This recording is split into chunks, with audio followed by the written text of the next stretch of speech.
Aloha, this is Emily Thoreau-Threat, host of the Grief and Happiness podcast.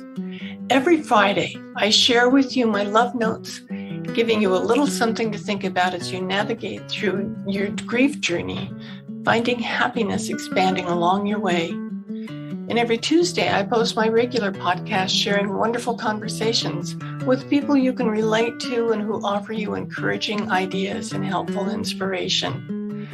I'm so grateful you're joining me and look forward to hearing from you, your thoughts.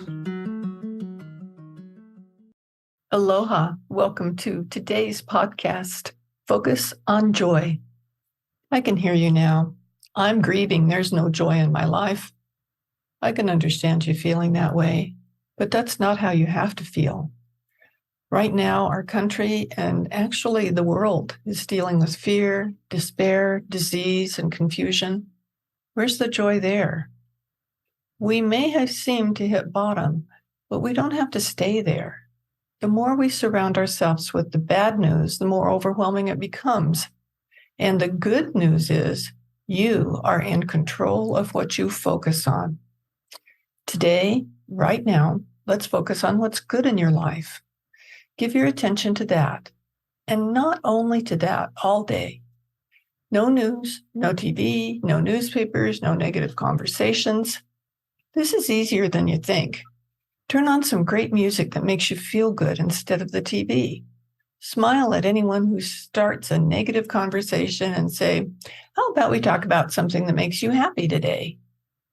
Now that you've eliminated the negative distractions, let's find some joy for you. Years ago, I found myself negative much of the time. That was where all my focus seemed to be, and it was pretty miserable. I consciously decided that I don't want to live that way. How freeing that was. You can do this too. Try starting by doing a peaceful meditation. As you meditate, when you breathe in, silently say love, and when you breathe out, silently say joy. Do this the full time of your meditation. When you finish, take a nice deep breath, smile, and open your eyes, and keep that smile throughout the day. Now, get out your journal or something to write on.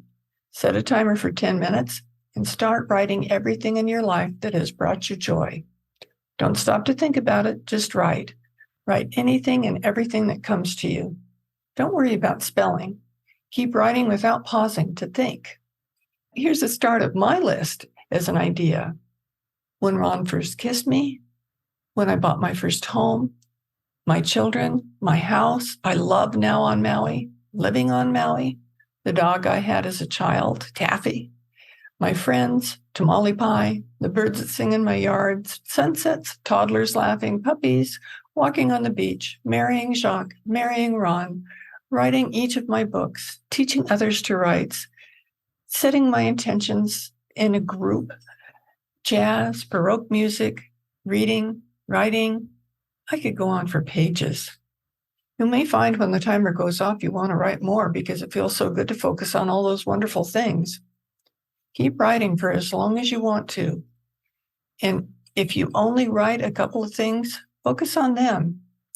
Whenever I would start to feel down or distracted, I got out my list and read it, usually adding more things as I thought about them. Now, every day when I write in my journal, I write something that brought me joy that day. As you focus on what is positive, as you only allow true, loving words in your presence, your joy will build and build. You can breathe easier. Everything will seem brighter, more beautiful. You discover yourself releasing negative feelings and memories, using your time to focus on what's already kind and loving. Welcome to joy. Do you want more comfort, support, and happiness? Join the Grief and Happiness Alliance. Visit my website at lovingandlivingyourwaythroughgrief.com and read my book, Loving and Living Your Way Through Grief. Be sure to subscribe to our podcast, rate it, review it, and binge on all our episodes on grief and happiness. I can't wait to welcome you back to another episode.